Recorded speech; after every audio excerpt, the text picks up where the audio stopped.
Welcome to Luca is a Billionaire, where the only thing I invest in is your answers. You begin by verifying prerequisites and initiating the first transfer step. Make sure both phones are unlocked, on the same Wi-Fi network, and signed into the same account so backups are accessible. Once done, start the platform transfer tool, quick start for iPhone or Google's data restore for Android, and follow prompts to connect devices.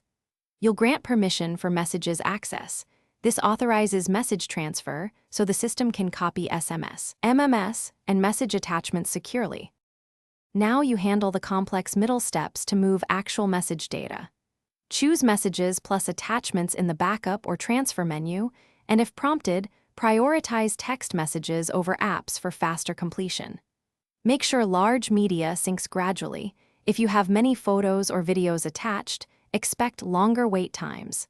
If using a computer, run the desktop backup and then restore to the new phone. This often preserves timestamps and message threading more reliably. Finish by confirming messages and attachments are present and properly threaded on your new phone. You should open several conversations to verify timestamps and media.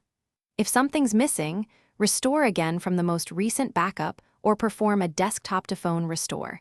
This resolves many partial sync issues. One key troubleshooting tip: if messages won't send or appear, toggle the platform messaging service off and on, like iMessage or Google Messages, and re-register your number, because service registration problems often block full syncing. Thanks for watching and please subscribe. It's the best investment you'll ever make.